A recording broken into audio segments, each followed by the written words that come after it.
standing up the hair on the back of her neck. A moment later she reproached herself. Her father's Anmar was one with the ship now, and even if it were lingering here, surely her own father would bear her no ill will. Still, she was glad to slip soundlessly into the chamber where Kyle had already gone to bed. She blew out the candle, lest she disturb him, and undressed in the darkness, letting her garments fall as they might. She found the nightgown Nana had laid out for her and slipped into its coolness. Then, finally, her own bed. She turned back the blanket and linen and eased in beside her slumbering husband.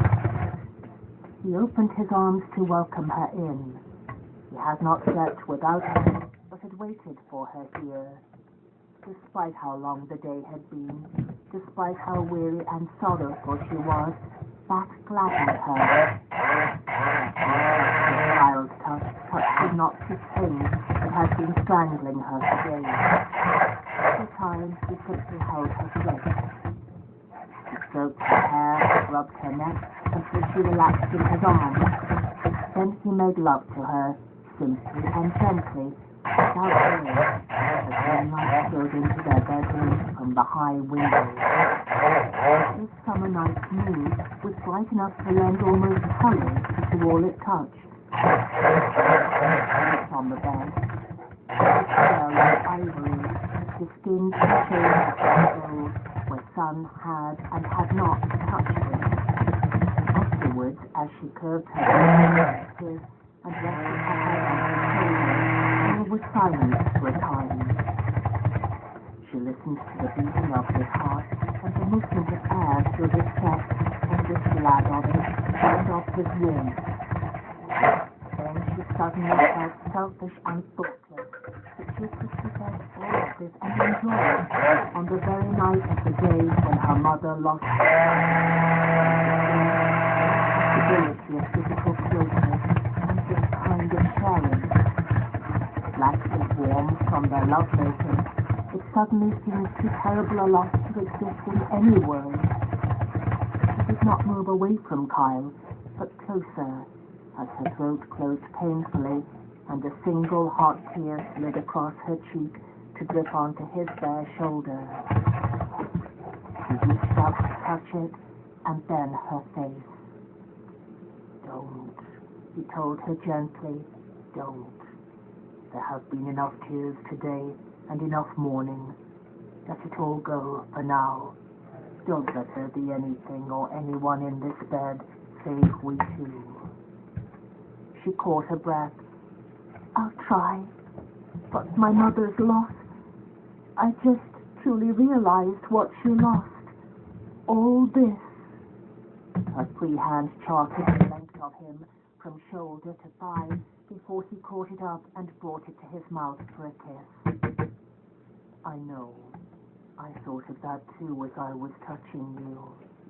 Wondered if there would be a time I didn't come back to you, what you would do." "Don't even speak such an idea," she begged him. She put her palm to his jaw and turned his face to hers in the moonlight. "I still don't know that it was right," she suddenly declared in an altered tone. "I know we talked about it, that we all agreed it would be for the best, that it would protect everyone. But the look on her face when I put my hand on the peg, and then the way she just stormed off, I never would have believed Althea would do that, just leave the funeral that way. I thought she loved him more than that." Kyle considered. "I hadn't expected it either. I thought she loved the ship more than that, but not her father. I expected a real battle with her, and was just as glad when she gave in easily. I was sure the whole funeral ceremony would be one bitter scene after another with her.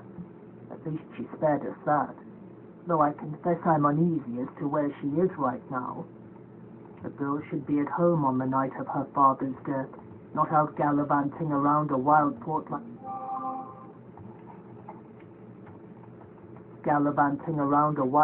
like Bingtown." He paused, then added almost cautiously, "You know I can't let her get away with it. She has to be rebuked. Someone has to take a hand with her before she ruins herself entirely."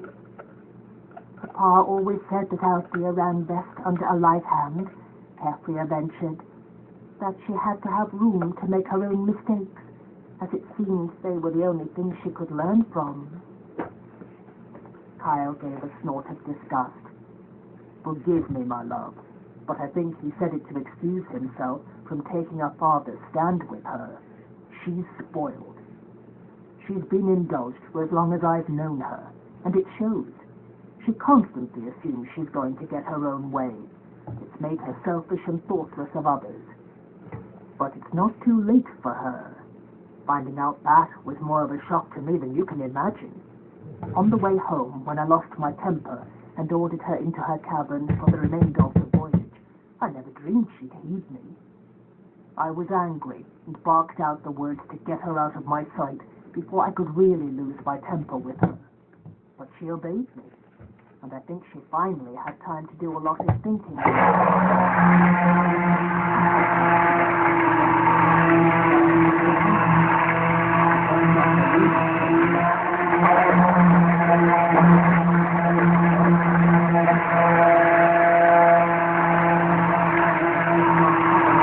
Pillow. I was amazed. I waited for her to try to start over. It's what she has been looking for all along. Someone to draw a line. Someone to finally take charge of her and make her behave as she knows she should. All this time, I think she was just seeing how far she could go before someone took in her sails and dropped anchor. He cleared his throat. "You know I did. When it came to Althea, he was blind. He never forbade her anything, never really told her no and enforced it. When I stepped in and did that, well, the difference was amazing. Of course, when she got off the ship and I was no longer in charge, then she started to get a bit wild again." He shrugged. For a time there was silence as he and Kefria Kyle took a deep breath and sighed it out heavily. "I used to think there was no hope for her, that she'd only bring us sorrow and come to a bad end herself. But today, when she finally saw all of us united in what was best for the family, she didn't truly oppose us. Deep inside, she knows what is right. The ship must be worked for the good of the whole family. You are eldest. It's only right and just that you inherit the family's real wealth. Besides, you've children to provide for, and the ship will let us do that. Who has Althea to provide for? Why, only herself, and I think we can trust ourselves. If the situation were reversed, and the ship had been given over to her, she would have sailed the Vivacia out of the harbor without a backward glance, and like as not, she'd have that ne'er-do-well Brashen as the captain on her." He stretched slightly, but not enough to dislodge her. His arm came around her, held her close. "No, Kefria, I don't think you need to question that what we did today was for the best. We know we'll provide for Althea, and get your mother out of her financial tangle as well. Could you say for certain that Althea would take care of your mother, let alone us and our children? I think that towards the end even your father saw the wisdom of bequeathing the ship to you, hard as he found it to hurt his little favorite's feelings." Kefria heaved a sigh and settled closer against him. Every word he said made sense. That was one of the reasons she had married him. His ability to think things through so carefully and logically had made her feel so safe. That was one thing she had been certain of when she wed, that she did not want to live her life tied to a man as impulsive and fanciful as her father had been. She had seen what it had done to her mother, how it had aged her far beyond her years. Other trader matrons lived sedate lives of ease, tending their rose gardens and grandbabies, while her own mother had each day arisen to face a man's load of decisions and work. It was not just the accounts and the laborious working out of agreements with fellow traders. Often as not, her mother had been out on the fields on horseback, checking for herself that what her overseer said was true. Ever since Keffria could remember, she had hated the season of the year. When she was tiny, all she had known was that it meant her mother was already gone when she awakened, and that she might see her for an hour before bedtime, or not at all that day. As she grew older, there had been a few years when her mother had insistently dragged her along to the hot fields and the long rows of prickly dark green bushes heavy with ripening beans. She had forced her to learn how the beans were harvested, what the pests that plagued them looked like, and which diseased bushes must be pulled up immediately and burned, and which must be painstakingly doused with a strong tea made from leaf mold and horse manure. Keffria had hated it. As soon as she was old enough to be concerned with her hair and skin, she had rebelled and refused to be tormented any longer. That, she recalled, was the same year that she resolved she would never marry a man who would go to sea and leave her with such burdens. She would find a man willing to fulfill a man's role, to take care of her and keep her safe and defend their door from all troubles and worries. And then I went and married a sailor, she said aloud. The fondness in her voice made it a compliment.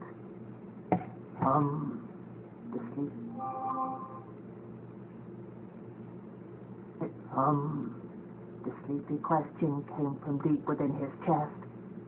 She set a hand on its paleness in the moonlight, enjoyed the contrast of her olive skin against his whiteness.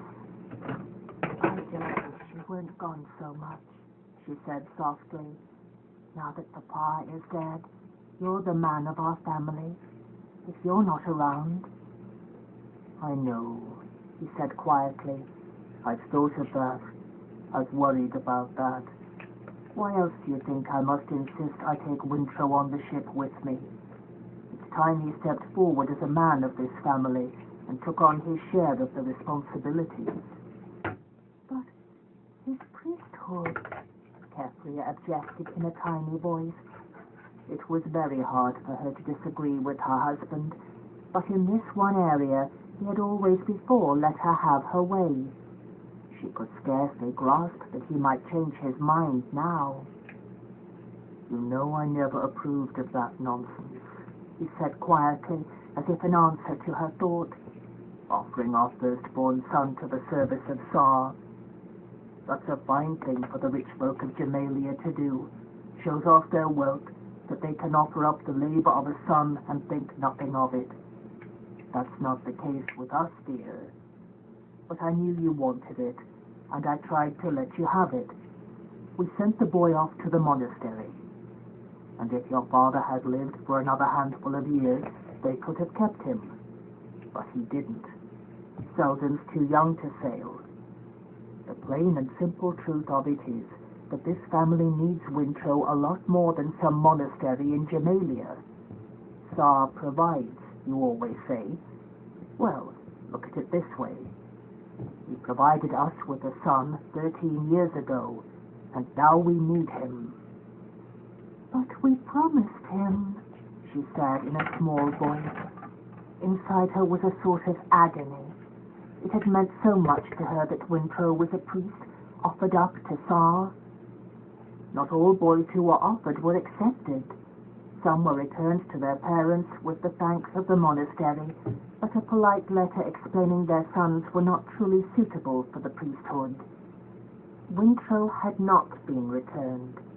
No, he had been cherished from the very beginning, advancing swiftly to his novice's brown robe, transferred from the outlying monastery at Karl to Kelpeton Monastery on the Maro Peninsula. The priests did not often send reports, but those she had received had been glowing. She kept them, tied with the gilt ribbons that had originally bound them, in the corner of her clothing chest. You promised him, Kyle pointed out, not I. Here, let me up. He disentangled himself from her arms and bedding to rise. His body was like carved ivory in the moonlight. He groped at the foot of the bed for his nightrobe and then dragged it on over his head. "Where are you going?" she asked quietly.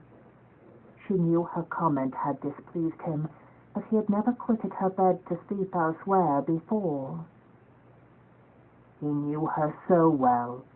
As if sensing her worry, he reached down to smooth her hair back from her face. "I'll be back. I'm just going to check Althea's room and see if she's in yet."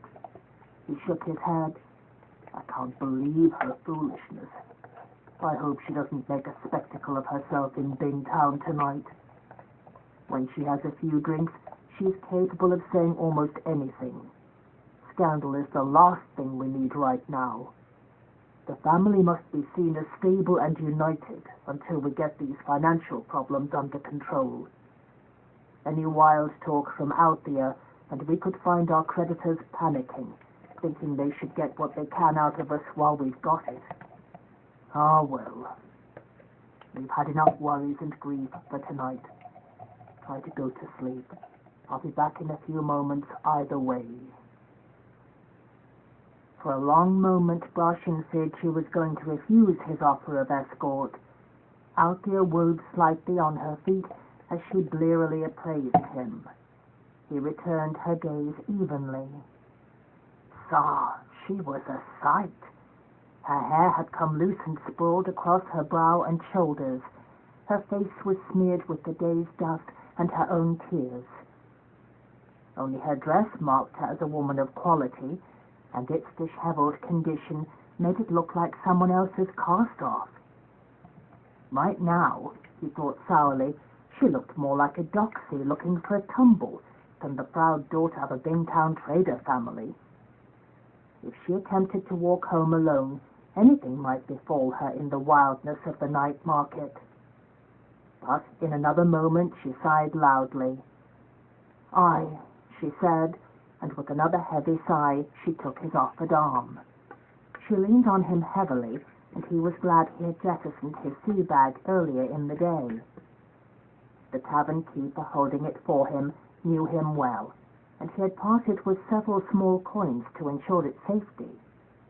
He did not like to think of how much more coin he had spent following her from tavern to tavern, more than he had meant to, true, but not as much as he would have ordinarily spent on a night out on the town. He was still almost sober, he reflected. This had been the most depressing first night back in Homeport that he had ever spent. Well, it was nearly over. All he had to do was get her safely home, and then the few hours between the stars and dawn would be his to spend as he wished. He looked up and down the street. It was ill-lit, with widely spaced torches, and all but deserted at this hour. Those who were still capable of drinking were within the taverns, and everyone else in this quarter would be passed out somewhere. Nevertheless, there would be a few rogues who'd lurk down this way, hoping for a drunken sailor's lost coin. He'd be wise to go carefully, especially with Althea in tow. "This way," he told her, and attempted to lead her at a brisk pace, but she almost immediately stumbled. "Are you that drunk?" he asked her in annoyance before he could curb his tongue. "Yes," she admitted with a small belch. She stooped so abruptly that he thought she was going to fold up on the boardwalk. Instead, she tore off first one and then another heeled and ribboned shoe. "These damn things don't help a bit." She stood and flung them both out into the dark street. Straightening, she turned back to him and took his arm firmly. "Now let's go." She made her way much better barefoot, he had to admit. He grinned at himself in the darkness. Even after all these years of doing for himself, there was still some of the straight-laced trell in him. He felt a shudder of horror at the impropriety of a trader's daughter going barefoot through the town. Well, Given the rest of her condition, he doubted it would be the first thing anyone noticed. Not that he intended to troll her through the market as she was. He'd keep to the lesser-travelled streets and hope they met no one who could recognize them in the darkness. That much he owed to the memory of Ephraim Bestrit. But as they came to an intersection, she tugged at his arm and tried to turn him toward the bright streets of the night market. "I'm hungry," she announced, and she sounded both surprised and annoyed, as if it were his fault. "Too bad I'm broke," he lied succinctly and tried to draw her away. She stared at him suspiciously. "You drank all your pay that fast? Saw's ass, man. I knew you were a sot in port, but I didn't think even you could go through coin that fast." "I spent it on whores," he embellished irritably. She appraised him in the flickering torchlight. "Yes, you would," she confirmed to herself.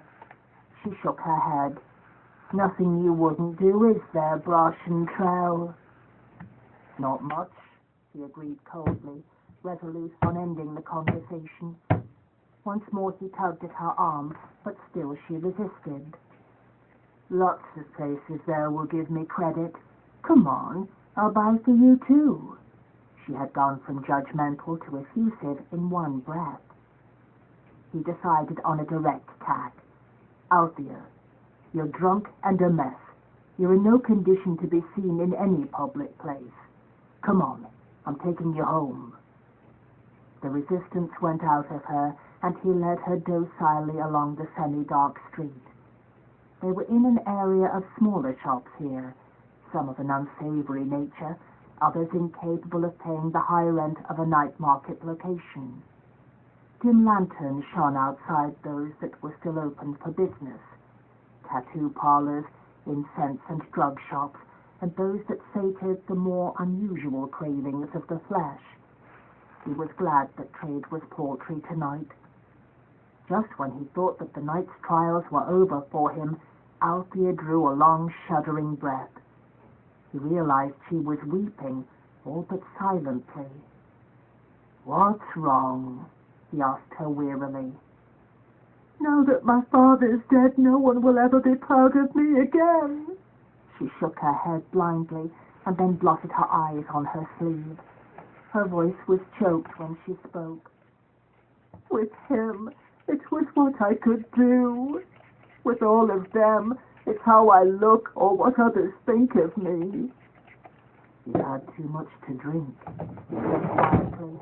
He had meant the words to sound comforting, to mean that such things would only bother her when she was drunk and her defenses were down.